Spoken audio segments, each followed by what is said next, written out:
Podcast for magic. We come to the Pope on Film podcast to laugh, to cry, to care, because we need that. All of us. That indescribable feeling we get, which I'm describing literally right now. So how describable are we talking about here? That indescribable feeling we get when the Liz-a-Day theme song begins to play and we go somewhere we've never been before.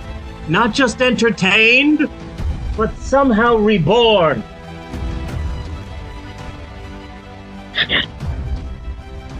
Dazzling images on a small Twitch stream, sound that is sound. Somehow, Dreamland horse erotica feels good in a podcast like this. Bunny Williams feels like the stoned parts of us, and Mei Lin feels perfect and powerful, because here they are. The Pope on Film podcast.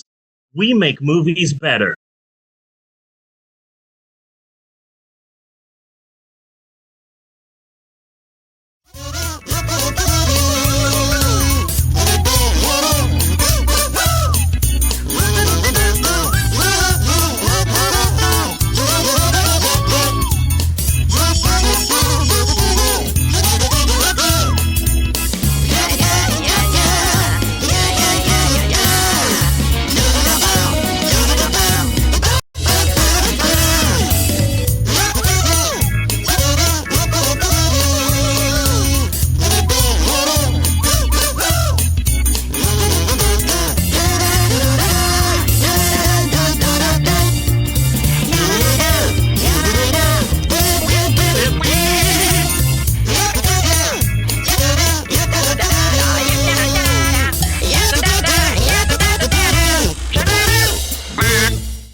Welcome to Pope on Film. I am Bunny Williams, and with me is... I am the Pope in question. My name is Reverend Mei Lin. I am the founder of the Church of Ed Wood, which is an actual thing worth a Google. It is episode 463 of this podcast, which means, via math, that there have been 462 episodes before this one. Why would we make that up or fudge the numbers? And it's not like you're gonna check anyway. So, this is our 463rd episode. We're finishing our summer of Yo today with a look at Creed. Creed. The most Hispanic of the Creed series so far. Yes. Creed. So, it's going to be a very good show. We're going to be talking about a band that I hate, Dog Ideas. It's a really great app. I am on edibles. I look great. Killmonger versus Kang. You put it right there in the title. Yes. I see. Wonderful. Absolutely wonderful. The thing is, when you're watching a movie after the fact online, I hope to God there were no subtitles for all the sign language in this film. It's always difficult to know, because, I didn't see this movie in theaters. I'm seeing it on like a DVD like I'm watching it later on online. I'm interested to see if Queer Kitty says Bunny looks naked without his hat. Bunny, you're indecent. I know. You are indecent. And also having edited... I'm an outlaw. Nice. Also having edited that little bit about racist songs on my YouTube channel. I don't know how I didn't notice before now just how much your microphone looks like a big black cock. So that's exciting. Yes. Hooray for you and your microphone. Feel free to just caress the microphone if you want to, It's nothing. Okay. All right. We're going to get some more watchers now. Okay. So this is Jeff, the name that we gave to our reoccurring podcast monologue. That's like a box of chocolates because you never know what you're going to get. And also, Bunny and I are so sweet that we might give you diabetes. Bunny, are we good? I need a point of perspective here to be able to answer that question. In what regard? Just you and me. We're cool? Yeah. Okay, good. Well, with that out of the way, let's get to something less passionate and more lighthearted and fun. Okay, so a few weeks ago, I was listening to the radio because I am old, and this is what old people do. Young people aren't listening to the radio anymore. It's phenomenal. Radio is dying. I remember growing up wanting to be like a radio DJ, but now it's like being a radio DJ is just being a professional ad reader. What's the point of that? Yeah. It's kind of sad. So, what I do is I'm listening to the radio. I'm driving around. I'll hear some song on the radio, either a new song that I like, and I do like some new music that's coming out, although a lot less because I'm in my 40s, or some song I haven't heard in a while, in forever, and I'll write it down, the song title or a memorable line, so that later when I'm at home and I have the computer and Spotify in front of me, I can look up the song and listen to it and maybe add it to one of my Spotify playlists, which I work very hard on. I work very hard on my Spotify playlists. I've got one for Maylin is going to the movies, and I've got one of chill music.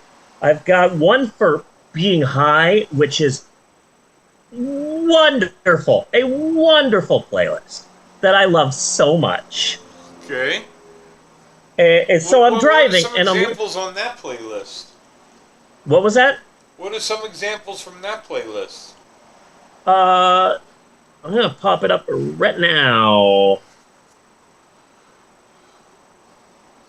Maylin's chill vibes, Maylin's Halloween party, Maylin's marathon music. Maylin's really high shit for those nights when you may have had too many edibles. Some classic music, Velvet Underground, Sophia Massad's and the artist. There's a bad recording home demo of Kurt Cobain singing the Beatles and I Love Her. Really? Which is beautiful. Django Reinhardt, MF Doom, Danny from Game Grumps, Willie Nelson's country album. I've got some good stuff on there. The Blue Jean Committee's Catalina Breeze. Okay. I love the Blue Jean Committee. So I'm driving. And I'm listening to music, and I hear a song, and it's a nice, chill, mellow 70s rock ballad, and it's nice and chill. It's almost adult contemporary, but not quite, which is 100% my jam now that I'm in my 40s. I'm over the hill, and the older I get, the more my musical tastes just sort of mellow out. I'm sorry, Ramones, but maybe if you actually learned to play your instruments, your music would be better. Oh, don't fuck with the Ramones. The Ramones are great. Like, I had a Sex Pistols phase, but in the 1980s, Phil Collins had a new hit song every 20 seconds. Throughout the entirety of the 80s. True. This freaking fugly-looking British dude had 5 number one songs every half hour. And one of them was good. It wasn't, but you know the lyrics to all of them, even the ones you hate. I wouldn't want to make bets on that. Take Me Home. Let's go through the lyrics of that song, because I don't remember. Take Me Home. Because I don't remember. take me home. And then just keep repeating that for like 25 minutes, and that's a number one hit song for Phil Collins. So back to, I hear this like chill 1970s rock ballad on the radio. I haven't heard it in a long time. Ooh, what's this song? I'm going to write some of the lyrics down and look it up later. I do. And I guess it's been a really long time since I've heard that song.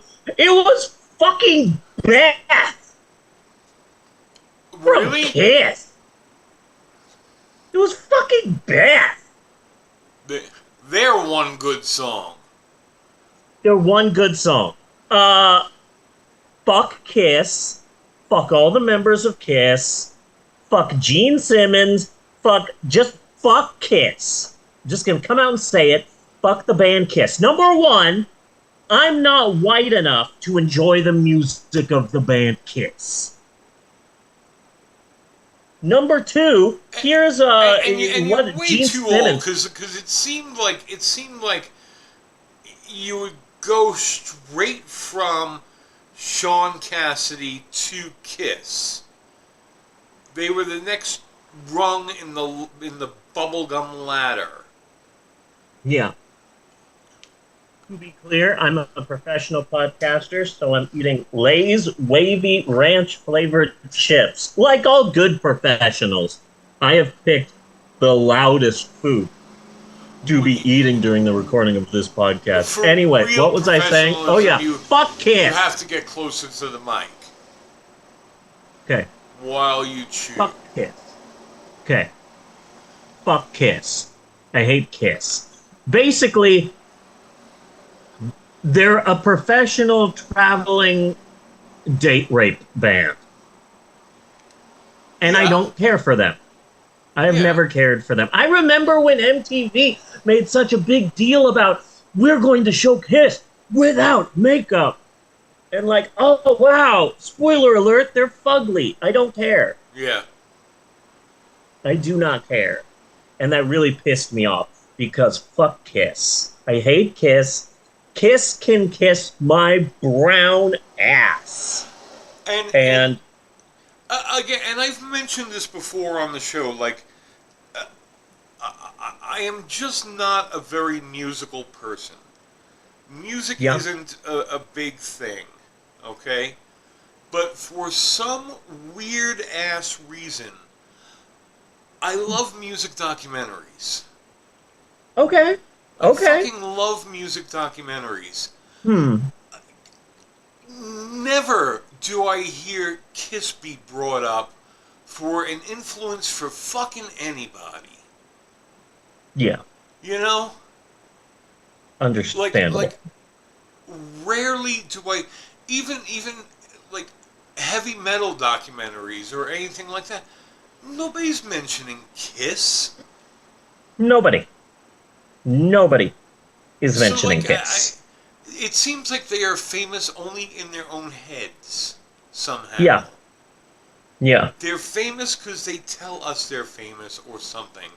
Because, like, musicians don't seem to care. Yeah. No. Kiss is... If any band looks up to Kiss, it's because I feel like they're marketing first and music second. Yeah. You know? And I think nowadays a lot of bands sort of dream of that. You know? Yeah.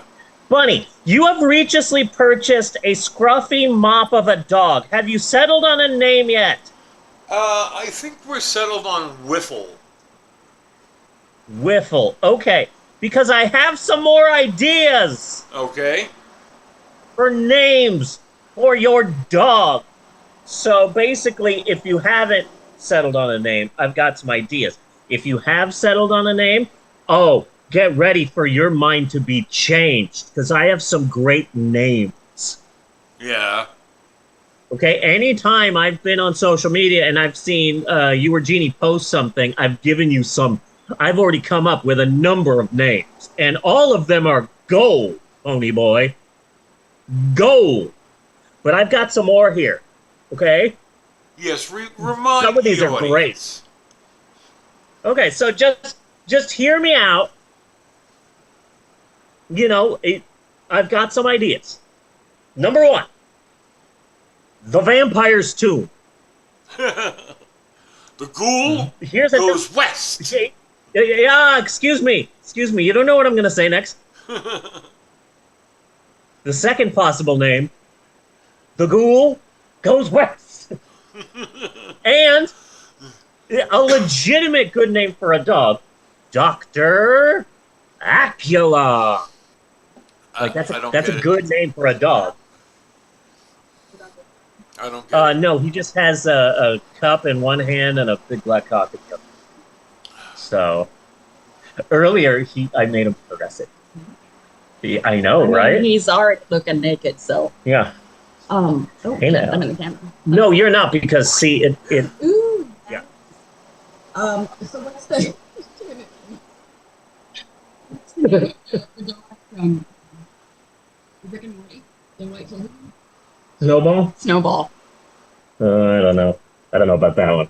Okay, French Stewart. I feel that the dog kind of looked like a French Stewart. You know, from Third Rock from the Sun. French Stewart. Okay. Okay. Torgo. That's a great name for a dog. Torgo. White Obama. Okay. Because it's a white dog. So White Obama. Doorstop. Shit piece. No. Doorstop. Scatman Crothers. Scatman Crothers. Yes. Here's the full name. The only problem with that is like that's a little too long to get on the tag. Okay, well then you might not like this next one. Machete, rated R, in theaters Friday. Yeah. But you could call him Machete for short. Sid the Sloth, the dog. Or how about this? The Betty White Memorial Dog, brought to you by Raid Shadow Legends. Download today. White was a huge advocate for animals. A huge dog lover, Bunny. You know, Yes. A huge animal lover, yes. She married like 5 animals. No. That's how much. Do not smirch the good name Oh, I'd be smirched it. of my dear Betty It White. done got be smirched. Here's some other dog names.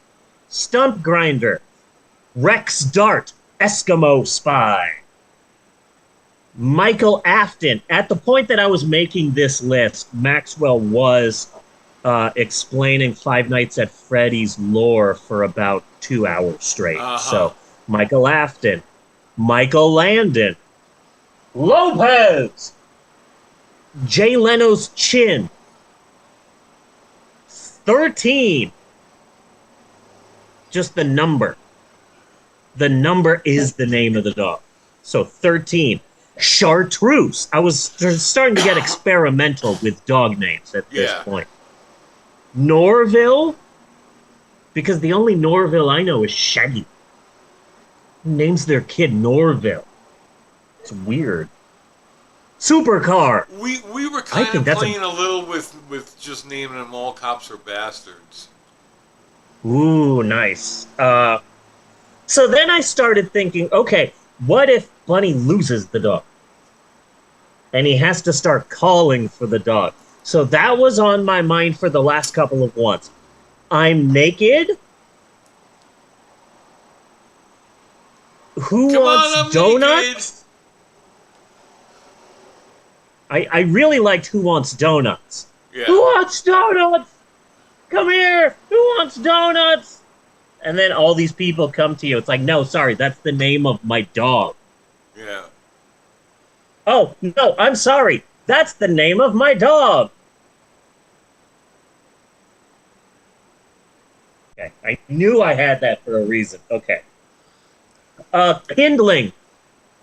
Donuts, El Mariachi, and Nettie.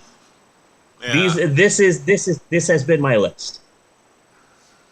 And I think it's a pretty decent list. Bunny, one last thing. What's your star sign? What's my star sign? Yeah, what's your astrological sign? I am a Libra. Nope, you're a Cancer now. Okay. Did you like that? I wrote that for you. I thought you'd like it. Is it too soon? He's having a coughing fit now. I Where? threw him into. Oh, there you go. Boom. I thought that was pretty good. Not Did bad. you like it? Don't. Okay. Don't drink my water, cat. Okay, so that's it for Jeff this week. Uh, I think it's time now for us to move into our educational segment. I've got some pictures. I'm very excited for this one. We don't have the most time, but I think I can do this. Okay, so that is the end of Jeff this week. Be sure and join us for more Jeff-tastic Jeff entertainment. Yeah, I just came up with that. With Jeff. Jeff. And cut on that. Bunny, it's time for education. Do me a favor and play my intro.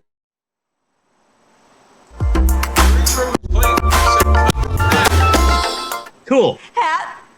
Okay, so we are back.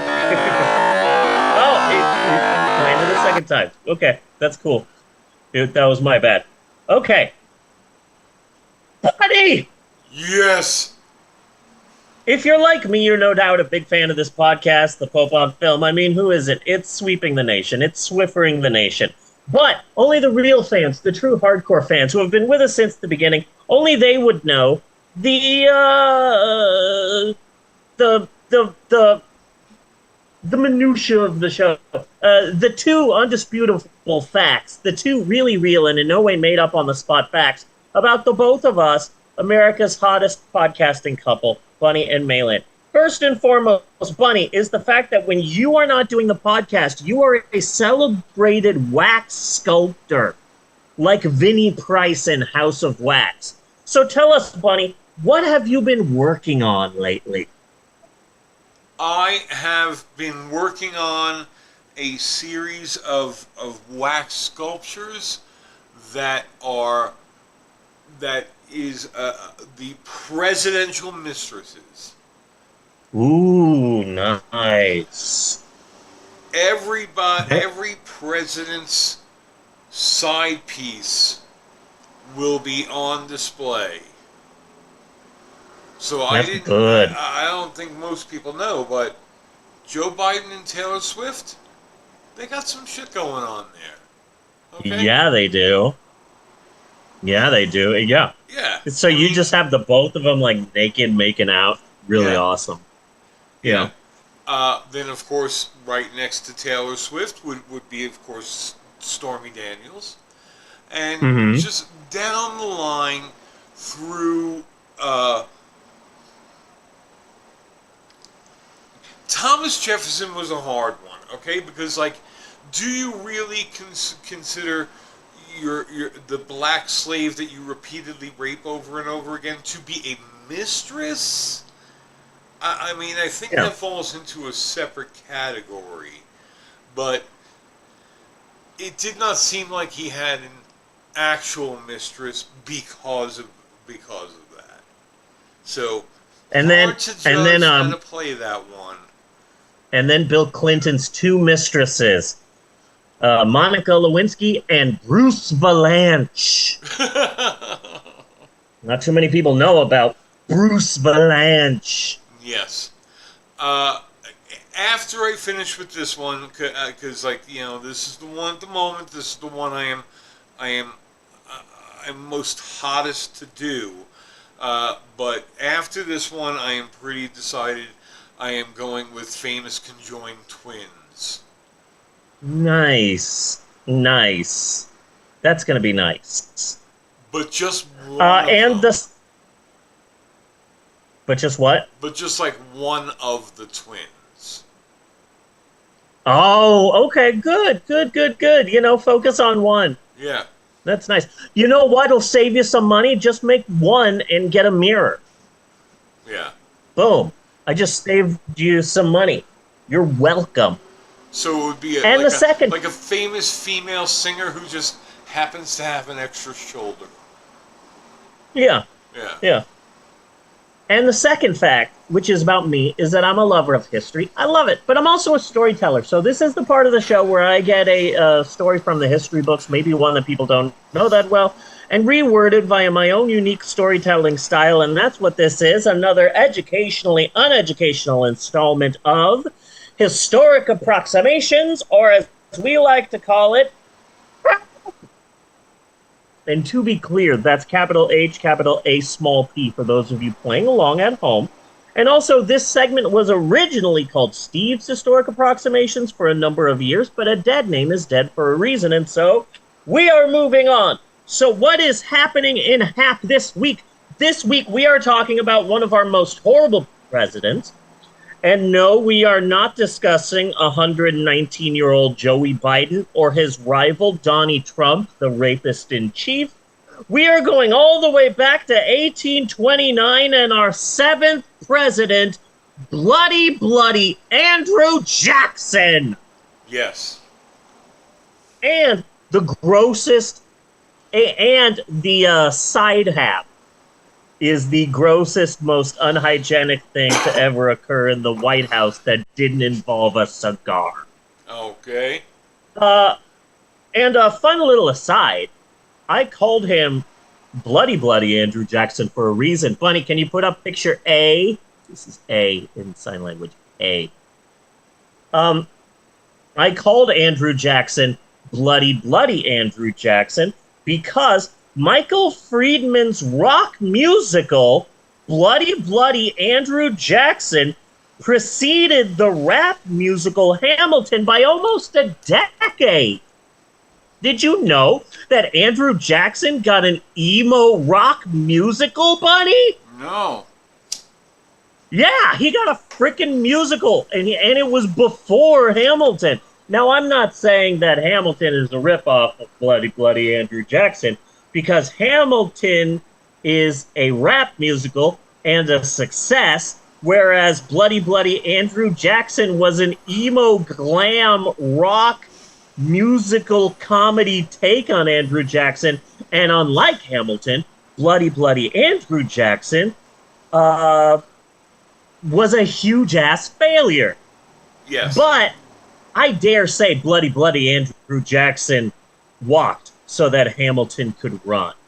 Yes. Anyway, we'll be getting back to Bloody Andrew Jackson, the Andrew Jackson emo rock musical, a little bit later.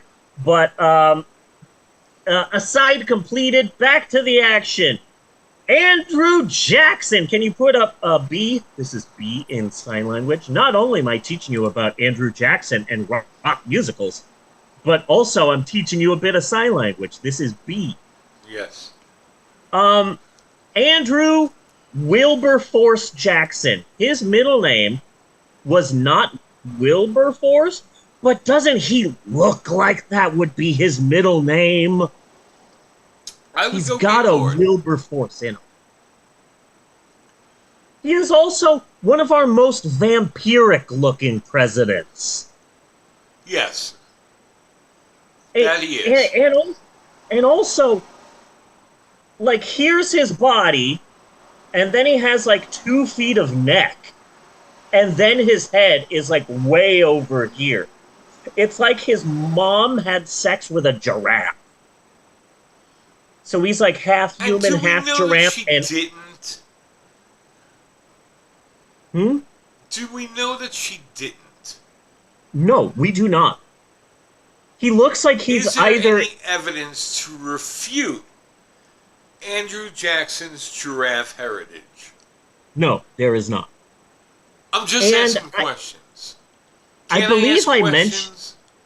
What? I believe I said this on our epic 3-part presidential mini-series where we talk about fun facts about all of the U.S. presidents. But 10-minute warning. 10-minute warning. Okay, I got this. This guy was either a vampire in a Hammer horror film or he was Van Helsing in a Hammer horror film. Okay, so let's do this. Odd fact about Andrew Jackson, he married his wife Rachel Jackson in 1794. Please put up picture C, Bunny. But here's the thing. He married his wife in 1794.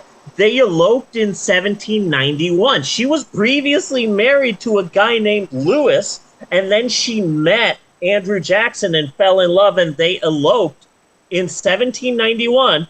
And Rachel just fell in love with Andy Jackson 5. And so they eloped, and Rachel was all, "Hey, Andrew, you got me that divorce, right?" And Andy was all, "Don't worry about it. I handled it." He did not, and they lived in sin and bigamy for a few years. Nice. Hooray! Huzzah! Then, Andrew Jackson is running for president, our boy AJ's running for president, and John Quincy Adams' supporters spent so much time on the campaign trail focusing on Rachel Jackson, and the bigoted, "Oh, she was married to two people, how dare she?"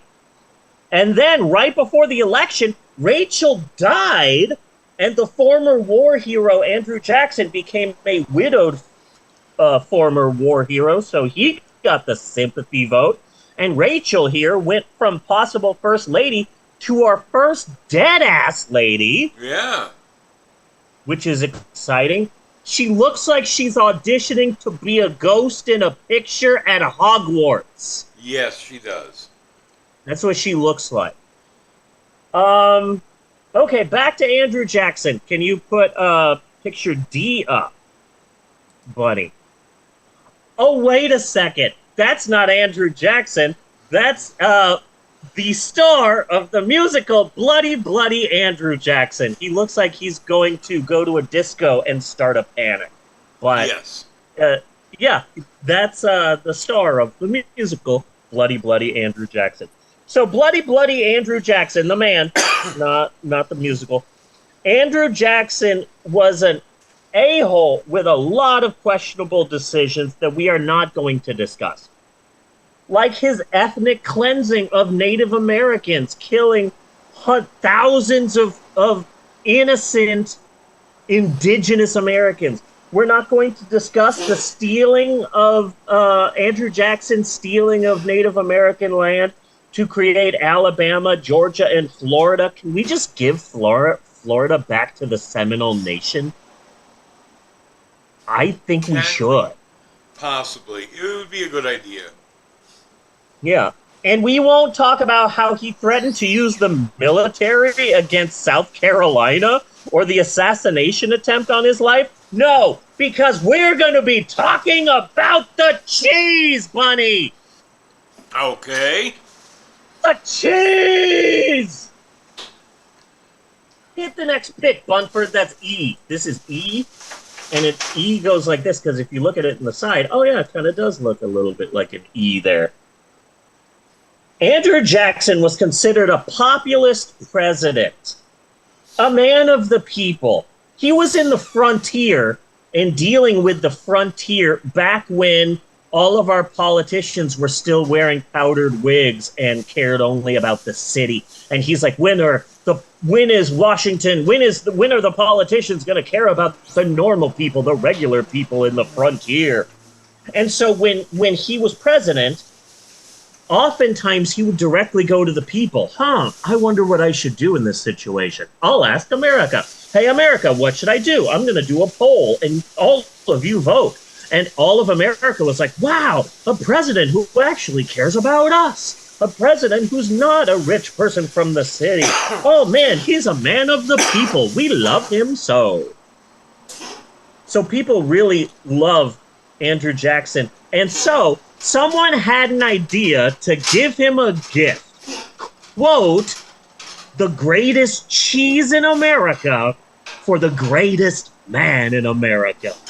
And so, on New Year's Day in 1836, a prosperous dairy farmer named Colonel Thomas Meacham gifted Andrew Jackson with a giant wheel of cheese that you see next to me, weighing 1,400 pounds and made from the milk of 150 cows. The crazy thing is, Colonel Tom Meacham the guy whose idea it was to create this mammoth kaiju cheese for Bloody Andrew Jackson, he wasn't even a fan of President Jackson. He didn't even care for the man. He was a supporter of another candidate, but Colonel Meacham was from New York, and they had just opened up the Erie Canal like about a decade before, and New York was starting to become big and important. And so Meacham saw the giant cheese as being a good advertisement for dairy farming and the up-and-coming city of New York. Interestingly enough, Meacham also made 5 smaller cheese wheels to give to other notable names of the time, such as Martin Van Buren and Daniel Webster. So when the devil came after Daniel Webster, it was because the devil wanted the cheese. Yes. So, the giant cheese was displayed in Utica before hopping on a boat and being delivered to the White House, where it stayed unrefrigerated, out in the open for a whole last year. Oh. Just really think about that, Bunny. No refrigeration. It's a swampland. Imagine that cheese in the summer, Bunny. Oh. No air conditioning in 1836 in the White House. I don't even know if they have curtains in 1836 in the White House. Just imagine the smell. Just imagine the flies, the heat, just imagine it, Bunny. Imagine in the summer, and people didn't wash their hands, Bunny, back then. There was no hand washing at all. Okay? So really think about this cheese, because it stayed out in the open, 4 feet in diameter, 2 feet thick, over 1,400 pounds, which means that this cheese could own 23.3 Tammy Craps dolls, because the farts aren't a problem anymore. That is an I Think You Should Leave reference. I Think You Should Leave with Tim Robinson, the greatest show on television, despite what Bunny says. Anyway, for a year, the giant wheel of cheese stayed unrefrigerated out in the open in the White House. And then, in 1837, as Bloody Andrew Jackson's second term was coming to a close, Andrew Jackson said, "Hey, so I'm President Bloody Andrew Jackson. Hopefully they do a musical of me one day. We'll see. Anyway, my second term is nearly over, and I will be hosting a big gala ball to celebrate the end of my term. And because I am a man of the people, my party is open to all of you. So all of you come in and come to the White House. There will be speeches and entertainment, and as far as snacks, okay, I've got an idea.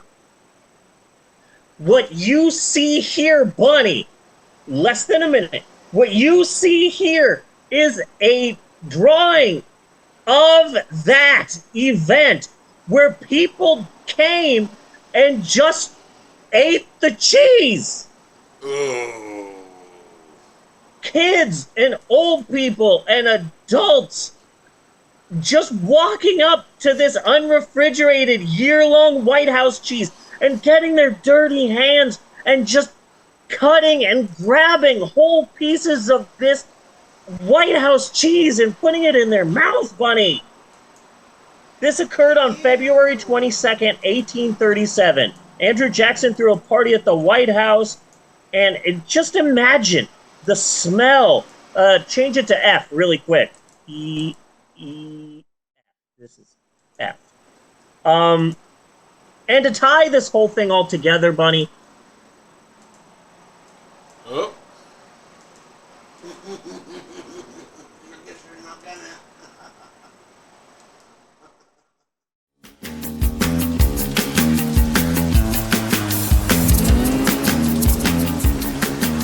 Well, hey there, my little egg rolls. It's me, Dabney, the fucking alien. A lot of of you have been asking to hear more about Theta Prime B. Theta Prime B is more advanced than Earth by 20 years.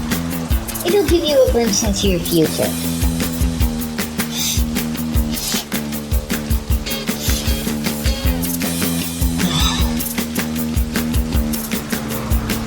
We have more disease and ecological catastrophes than you can imagine in your darkest dystopian nightmares. We have winds so strong that it picks up livestock. You never know when it's going to start raining cows. Large chunks of land have been swallowed up by the ocean, and there have been frequent Kevin Costner sightings. We have 48 variants of COVID-19, 27 variants of Ebola, and a collection of diseases released by the melting ice caps, collectively known as climate fever. We found that if you make a solution of silly putty, vodka, and snot, and inject that directly into your cock, it'll stop most diseases from entering your body. Trust me, I'm an alien. For now, enjoy these videos from Undead Cow Studios and the Pope on Film. And I think Ted Cruz is a great guy. I think Social Security should be privatized. You can't go to a supermarket without being accosted by a homeless guy. Democrats and liberals attack viciously.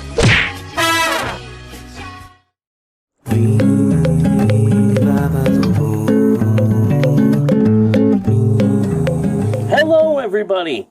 It's me, Reverend Stephen. Today, we're going to be doing a little taste test. I live in Oklahoma, more specifically Shawnee, Oklahoma, which is where the first ever Sonic drive-in restaurant was started. This town is the birthplace of Sonic. There's 1, 2, 3, 4 within driving distance. So they just recently announced, I say recently, a couple of months ago, they announced that they were working on a hard seltzer because everything has to have a hard seltzer now. Everything. They're going to make the Blood of Christ hard seltzer. Everything has to be a hard seltzer. And I've been looking and looking and looking for it because I feel that Sonic food is okay. It's fine. Cat? No! Fuck off! Stop getting on my goddamn computer. Sonic food is fine. It's okay. It's alright. But what keeps bringing me back to Sonic is two things. Cherry limeade and ocean water. So today I found Sonic ocean water hard seltzer. And I have, it's 5% alcohol per volume, 100 calories, and 1 gig of sugar. 1 gig of sugar. They also sell it in a variety pack. It kind of smells like ocean water. They also sell it in a variety pack, and what I've heard is that 2 of the variety pack are great, and the others are shit. And so you're stuck with a bunch of drinks that you won't ever want to drink. So I figured, since ocean water and cherry limeade are the absolute best drinks at Sonic, that it's a 50-50 chance that I'll like this. Anyway, let's give it a try. Down the hatch. You're just doing a little dance on the side? Oh, for the dog. Okay, yeah, you gotta do a dance for the dog.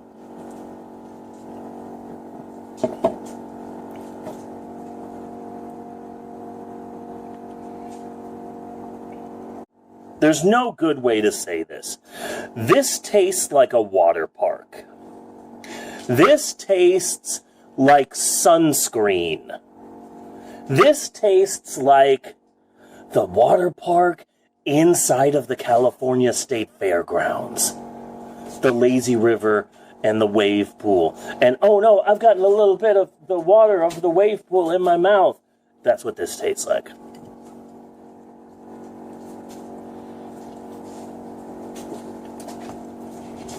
But I don't know, it does taste like ocean water. I mean, whether or not I like the taste. Cat, I swear to fucking God. It does taste a lot like a water park. But I don't know. I think this is all right. Not a thumbs up. You get a thumb, a diagonal thumb, one diagonal thumb. It's not a thumbs up, and it's not a thumbs down, but it's not even a thumb sideways. It's one of these thumbs. I wouldn't go out and buy another 12-pack, but if my choices were a Budweiser and this, I'm getting this. So, there you go. Sonic Hard Seltzer. These are hard to find. I've been looking for them for the longest freaking time, and I finally found one. So if you can find one, just get it. Just to try it. This is all right. I'd rather have this than a freaking LaCroix, I can tell you that. Rather have this than what is that thing that all the freaking white people are drinking? White Claw. White Claw! Rather have this than a White Claw. This has more taste to it. Wow. I look good right now. Hey. Excuse me. Anyway, so that's my taste test. Sonic, Hard Seltzer, Ocean Water. It's alright. It's alright. Thanks for watching. Be sure and like and subscribe. See you later.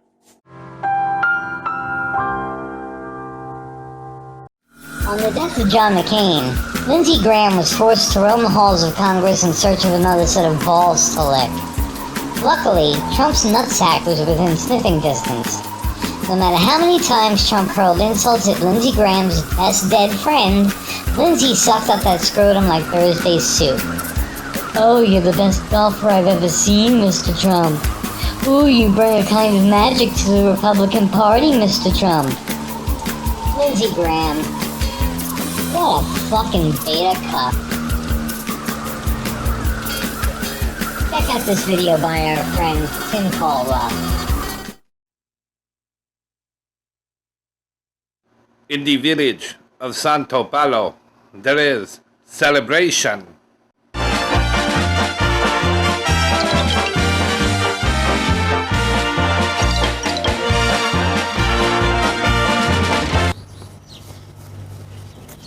We bake mighty fine pastries this week. Yes, indeed. Many fine cakes and cookies. It will bring lots of money to the village. In fact, I have an announcement to make. We have finally made enough money that we can buy a real whisk and give Mama Rosa a rest. Oh, thank you. Thank you. Now I can die happy. Let the celebrations continue. Not so fast. Who are you? I am Sean Connery. I have come for your gold. Any objections? No! No objections?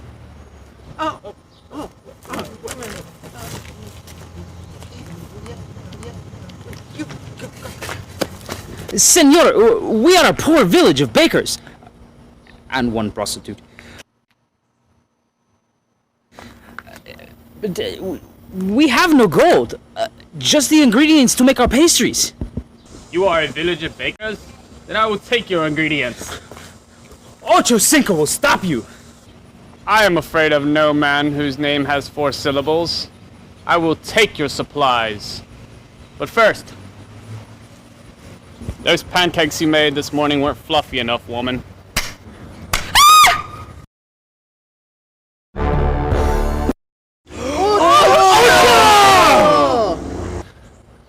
Who dares take these ingredients from these people? I do. Then I shall stop you.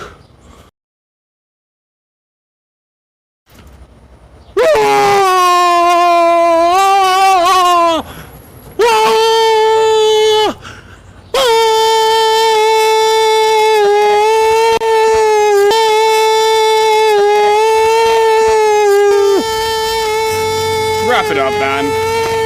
Melrose is on at 9. Please.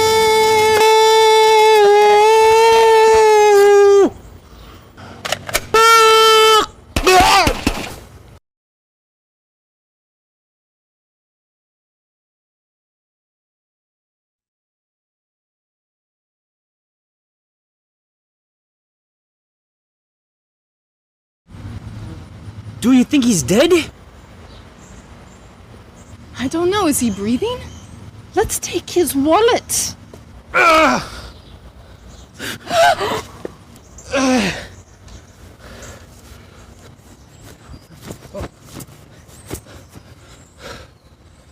Who did this to me? It was that gringo, Sir Ocho.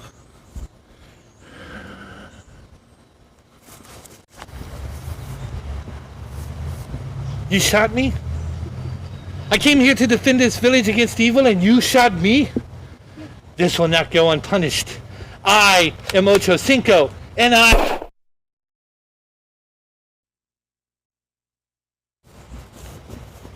You shot me again. Who do you think you are? Don't you know guns are...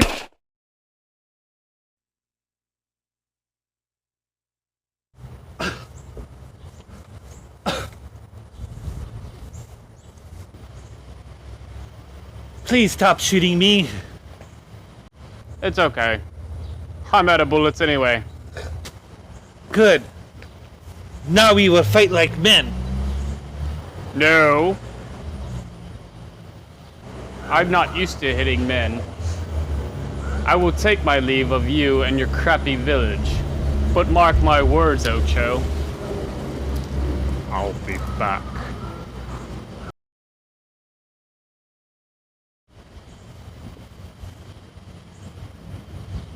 I won. Ocho,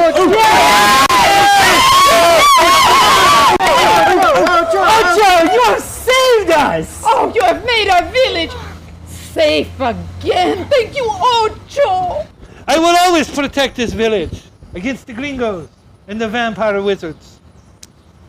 There are lots of things a woman does not need, but every woman needs a man. I'll go find you one. The village is safe thanks to Ocho Cinco.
So until next week, what the fuck is this?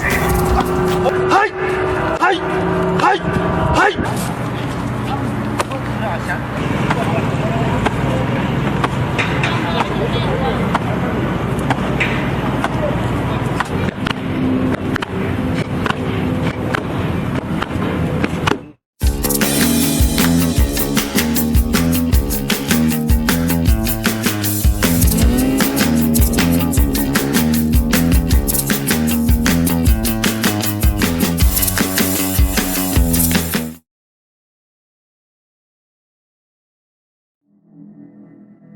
The higher you get, the harder it gets.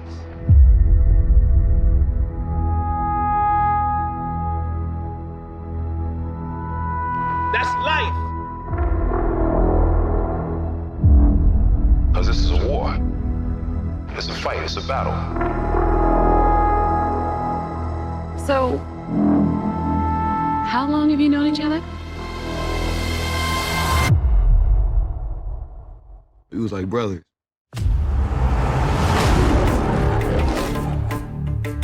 One day you came back. The past came back too. There may have been a time when Damien had your back. No friends in the industry. But that's not what he's doing now. My brothers been my brothers, man. They no killing me a fact. Before I got locked up, I was the best. You a coward, bro. And a fraud. Try spending half your life in a cell. Watching somebody else live your life. I had to draw the line. I'm just getting started, little brother. I had to draw the line between my brothers and my enemies. I'm coming for it all. He's not gonna stop. Then you make him. The one and only Adonis Creed, you're the best pound-for-pound fighter in the world. 3 years ago, it's been a minute since you've been out in these streets. When I walked away from boxing, I walked away with some unfinished business. You see that man right there? Do you remember him? No friends in the industry. I had to draw the line between my brothers and my enemies. A fact. Let us start a beat, don't wanna keep it rap. Yeah, you hit us up and now we owe you something back. Don't let him destroy everything you've built. Everything we've built. Yeah, I had to draw the line between my brothers and my enemies. My brothers and my enemies. My brothers and my enemies. You out there boxing. I need you to start fighting.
Okay.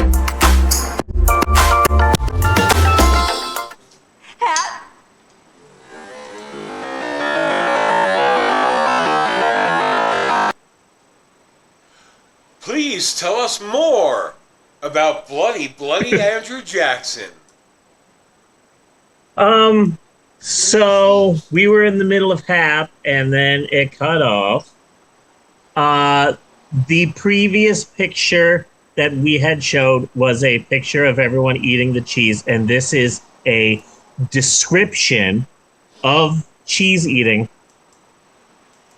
For hours did a crowd of men, women, and boys hack at the cheese, many taking large chunks of it away with them. When they commenced, the cheese weighed 1,400 pounds, and only a small piece was saved for the president's use. The air was redolent with cheese. The carpet was slippery with cheese, and nothing else was talked about at Washington that day. Even the scandal about the wife of the president's Secretary of War was forgotten in the tumultuous jubilation of that great occasion. Strangers just all grabbing at Andrew Jackson's cheese with their unwashed hands. The smell was apparently so strong, the smell of the giant wheel of cheese that had just sat out for a year, that the next president was Martin Van Buren, who was one of the 5 men who got the small baby wheels of cheese, the smaller wheels of cheese. And when Van Buren moved into the White House, he was just automatically blown away by the smell. And he said that the smell of Andrew Jackson's cheese lasted in the White House for months. Okay. So that's exciting. And then, just to tie it all together, Bloody Bloody Andrew Jackson, the emo rock musical that actually exists, was a big failure. It went to Broadway and then it left Broadway fairly quickly. It was not a successful musical. But what if? But George Santos was one of the backers. Yeah. But here's the thing. What if the musical is rewritten to be more cheese-focused? As it should be. Because I right think it now, should be, yeah. you know, so often when you think of presidents, you only think of one thing. Taft got stuck in a bathroom. Abraham Lincoln, he was a vampire hunter. But not a lot of people are thinking about Andrew Jackson, period. And when they are, they usually think about things like the ethnic cleansing of Native Americans. But what if we could make him America's cheesiest president? And make cheese more of a focus. So this is my idea. So we do Bloody Bloody Andrew Jackson. We do 6 performances. The first 5 are the normal musical, but if you come on like the Tuesday shows, that's when you get Bloody Bloody Andrew Jackson, the cheese version. Okay, but here's one of the problems. I mean, if it's going to be cheese-focused, all right, it would have to. It would have to include that yellow cartoon guy from the 70s commercials who was always hankering for a hunk of cheese. Oh, nice. Yeah. Hankering for a hunk who of. his agent is. Yeah, I don't know. Probably the grimy mold guy's agent. Yeah. So that's exciting. In my mind, the cheese has to be the narrator of the play. In a very Corky St. Clair red, white, and Blaine style. Oh, I didn't see you there. It's me, old Mr. Cheese. And I sure do have a lot of stories to tell. I'd like to tell my favorite, though, about a president who loved cheese. And then we move into the first song, Populism. Yay, yay. And there you go. It's a cheese musical. And I'm not joking. The first song in the musical is called Populism, Yay, Yay. And it sucks. Really? Yeah, I've been listening. Because of this hap, I've been listening to the original cast album of Bloody Bloody Andrew Jackson. It's not that good at all. But I do like the love song between Andrew Jackson and Rachel when they first meet and fall in love and decide to elope. The song is called Illness as a Metaphor. I actually kind of enjoy it. But the music of the musical Bloody Bloody Andrew Jackson is about as memorable as the music from Popeye the Musical. Yes. So there might be one or two that you'll remember. So there you go. But that's it for my story of Bloody Bloody Andrew Jackson. And without a doubt, the grossest, most unhygienic thing to ever occur in the White House that didn't include a cigar. I hope you learned a lot. I sure did. And we will see you next week for more educationally uneducational fun with historic approximations or hap and cut on that. You have to say your big thing, Bunny, even though... We're gonna. Here we go. Okay. And we're back with more of the Pope on film. See, that felt nice. That felt better. See, it's time. It's like it never happened.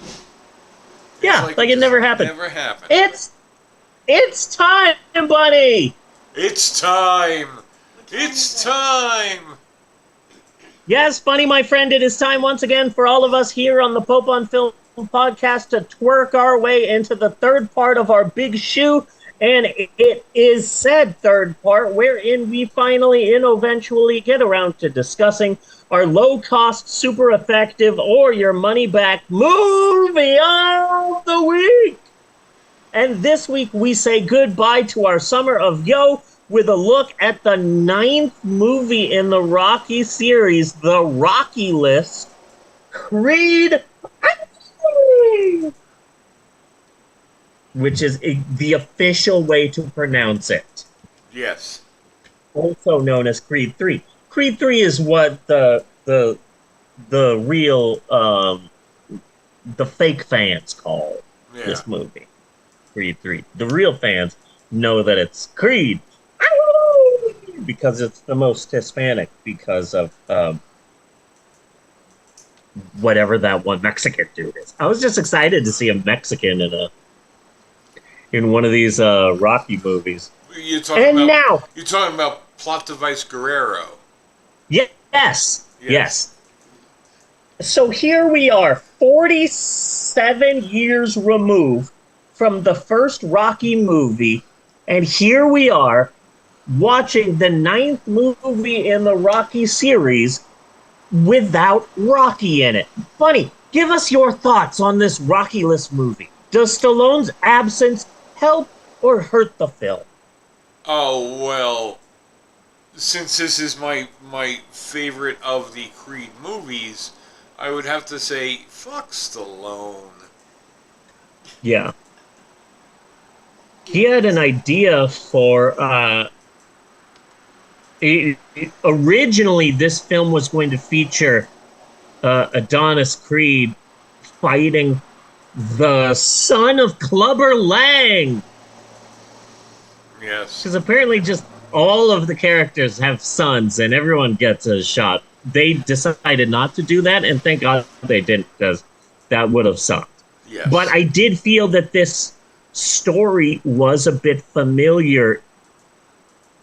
This felt like they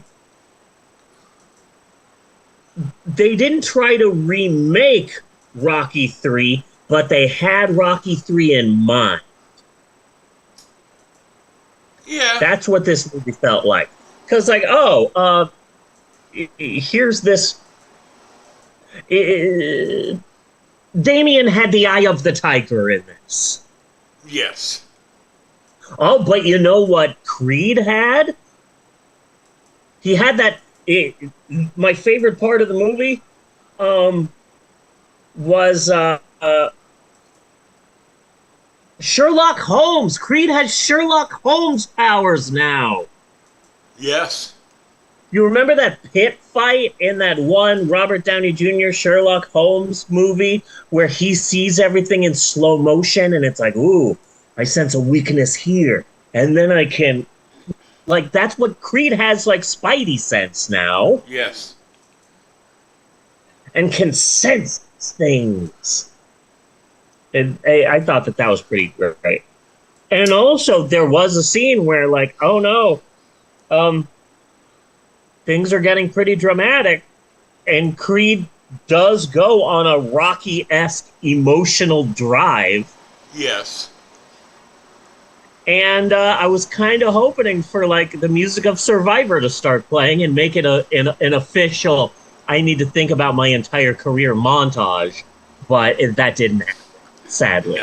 No. There was no dramatic Rocky IV driving montage, which I think makes just sports movies better, is an emotional driving montage. Yeah. This movie had the least amount of contrived bullshit. It had actual stakes. The most that we actually had to get over was, oh, here is your long-lost friend who is like a brother to you that you've never mentioned until right the fuck now. Mm-hmm. So once you got over that... it was pretty smooth sailing from there. And hey, I don't mind John Majors being all pissed off. I mean, he never wrote him while he was in the penitentiary or anything like that. Just like he never went to see Plot Convenience Guerrero in the fucking hospital. This was his boy. Didn't visit him once. And that's going to start the new series. Yeah. It's going to all be all Guerrero all the time. So this is a 2023 movie, so it's new. It cost $75 million to make, and it made $275 million. So, Bunny, you might hate this, but Michael B. Jordan has said in interviews that a fourth Creed film is happening for sure, and also that spin-offs are being considered. Well, because you know his daughter's going to be boxing. Yeah. Okay, because I already have some ideas for some spin-offs. Number one, a Rocky Jr. show about his two turtles. Yes. They can talk, and they also box other animals. These turtles are just like... I would like to see a more supernatural or super horror kind of Creed movie in the future, which would be the return of Paulie's ghost. Nice. Oh no, Paulie's ghost is stuck inside of one of the ribs from the freezer. Yeah. And now Rocky has to carry these ribs around. And it's like Rocky and the Rib Ghost, Thursdays at 9 on NBC. Like I think like he haunts the ring. Nobody has ever actually seen him, but every now and then you'll have the smell of bourbon cigars and pork farts. He haunts the ring. And then people see the ring, see a boxing match, 7 days. 7 days. So we've got a lot of spin-offs. Hollywood, give us a call. We are ready with so many spin-offs. I think the world... I want to know more about that guy who treated him like shit on the commercial. Yeah. I want to know more, and this is for all boxing movies. They've all ignored one character that is integral to every boxing movie, and I think it's time for a very poignant look at this man. The man who handles the spit bucket during the fight. Spit bucket! I was just about to say spit bucket! Yeah. Yes! Yeah. Bobby the Spit Bucket Boy. Boom. That's a whole film. We got this down. We got it on lock. But, so yeah, with a box office win like this for Creed, it basically guarantees there's going to be more of these. He has legit said in interviews about exploring the Creediverse. If there's going to be a Creed 4, I'm ready for your girlfriend to die. Okay? What's his weight now? Whoever. The woman who's always with him. She's got to go.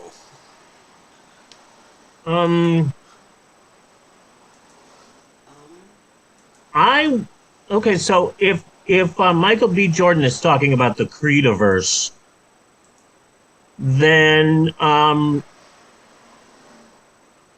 how about this? The deaf daughter grows up and becomes a fighter, but oh, look who had a daughter. Tommy Morrison. Uh-oh. And they have a fight like outside of a, well, probably not a bar, outside of a Claire's. Yeah. in the alley of a mall. There you go. Boom. Rocky 5. Meet you behind Part the 2. GMC, motherfucker. Yeah. So in this film, it's Killmonger versus Kang. I like Kang's acting in this.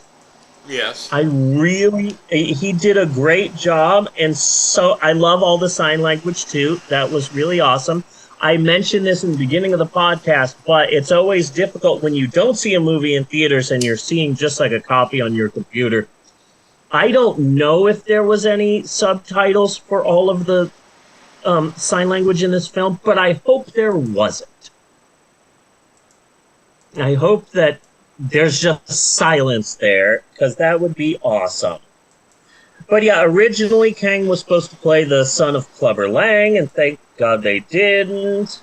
This feels very emotional. It felt more of a character study. I really like the emotions behind this. There were emotional stakes. And some people had to do some actual acting. And I'm just going to come out and say it. I would say the end of Creed 3 is like in my top 5 Rocky fights. Maybe top 4. Yeah, not bad. Not bad. I just liked, especially when everyone in the stadium disappears and it's just them. I really liked that. And it started to be a cage match, but never became one. Yeah, you never saw the full cage. Yeah. Which was interesting. I was hoping to see Mick Foley jump off of that cage, and now I won't. Very sad. So high. Bunny! Were there any yo's in this movie? I wasn't paying attention. I did not hear a single yo. So we are at 92 for the final yo count. Am I right there? Yeah. 92. There are 92 yo's in the Rocky franchise. Look at that. We have finally... It took us the entire summer. And Creed 3 is tied with Boxing Helena for yos. There you go. Boom. Yeah, forgot about Boxing Helena. I'm sorry. I'm still standing by the mispronunciation. Boxing Helena. Huh? Yes. 92. 9.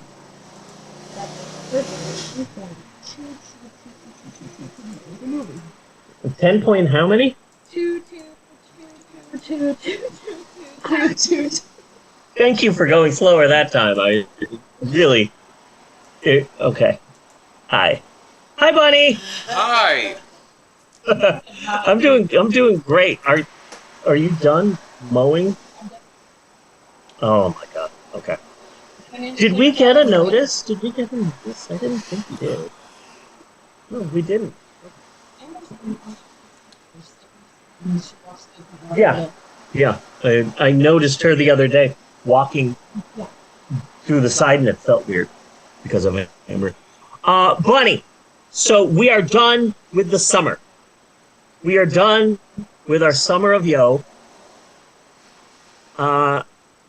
It was mostly fun. It was mostly harmless. We've had much worse summers than the summer of yo. As much as I hate Paulie, I'd rather be watching Paulie than Baby Geniuses 2. Yes. Or Recep Evadik. I actually watched every one of them. Every Rocky? Yeah. Yeah, She 5 was here can the still whole kiss time. my ass. I'm still pissed off at 5. Yeah. I am still so fucking pissed off at 5. Rocky Balboa was surprisingly fun. So now that we are done with the summer, and now that we're getting closer to October, which is, of course, on this podcast, the month of Buntober, it is now time for Bunny to take over the podcast. So, join us next week when we begin celebrating Bunny Williams by watching. Okay. Well, it's finally time. It is finally time to pay tribute to the great Spanish director Pedro Almodovar. Okay. But because I couldn't find any of his movies that were not in Spanish and not subtitled, we will be doing Beasts from 20,000 Fathoms. Hell yeah! Okay. We will be honoring Spanish director Pedro Almodovar all month with 50 B horror movies. Hell yeah! We're going to honor him with giant lizards, aliens, giant bugs, radiation. Thank you, you genius, Mr. Almodovar. Man, we are really going to be classing up the place by watching 1950s B movies to celebrate Almodovar and his work. This is going to be great. This is going to be great, and I am super excited. So now I have a bunch of Spanish movies on my Plex that I can't watch. Oh yeah. I have Volver. I have All About My Mother. I have Women on the Verge of a Nervous Breakdown, and The Skin I Live In. No subtitles. Yeah, have fun with that. No, yeah. Yeah. Can you it was talk a good about lineup. But we're doing Beasts from 50,000 to 20,000 Fathoms. Okay, And it is on good. Cough, which I'm sure you probably noticed. Good. Now, hold on a second. No. Yeah. With that forehead. Her forehead don't look like that. Yeah. Why do they make her forehead look so big in that fucking shit? I do not know. That's quite. And also, like, you put her on the poster, okay, but she's hardly in the film. Well, it's about their family. You don't let him destroy what we Who and what? Nice. What? We couldn't hear that. Yeah, we couldn't hear. Tasha.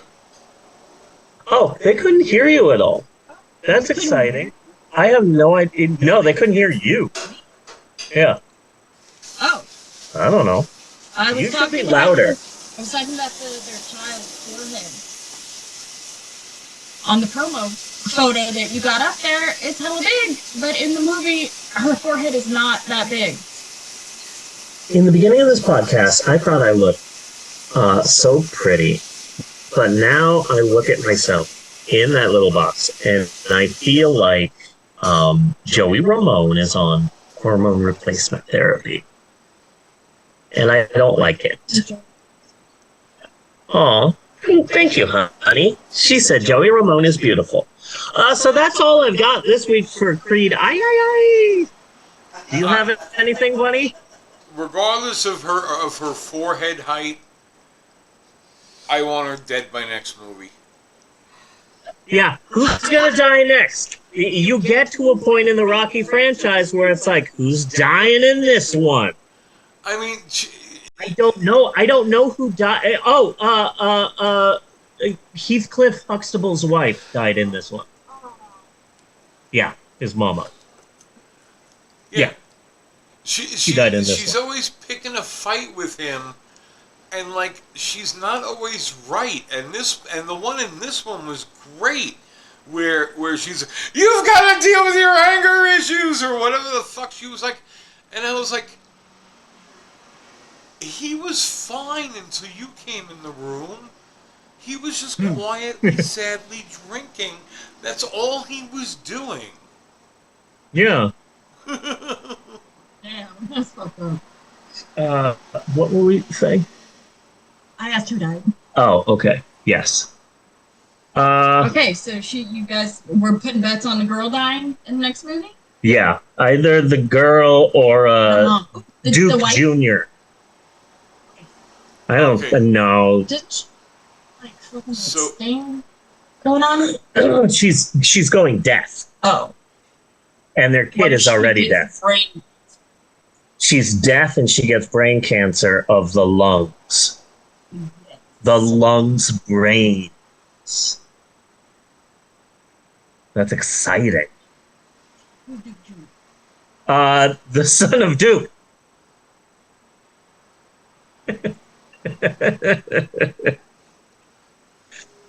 Hey, buddy. I think now that I'm looking back at this episode. What? No. Who said that I was high? Not me. I'm not high at all. But now that I'm looking back at this episode, the highs, the lows, the ups, the downs, the ins, the outs, the all abouts, I gotta say, I think this has been a pretty decent episode of the Pope on Film podcast. It has been a damn good episode.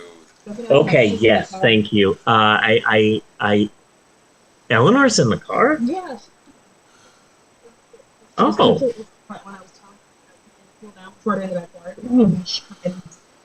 Oh, okay then. I felt the same way about the podcast, Bunny, but Bunny looks like he has melted into the couch. He has become the couch. He is one with the couch. He is the couch. And I am so down with that. Yes! Yeah, Bunny is becoming Couchy, the cousin of Cherry from Phoebe's Playhouse. I 100% agree. I concur with your assessment, good sir. So until next week, I am one with the couch. And I am Bloody Maylin, and on behalf... Moths? What are you doing? I was biting some of my skin. Okay.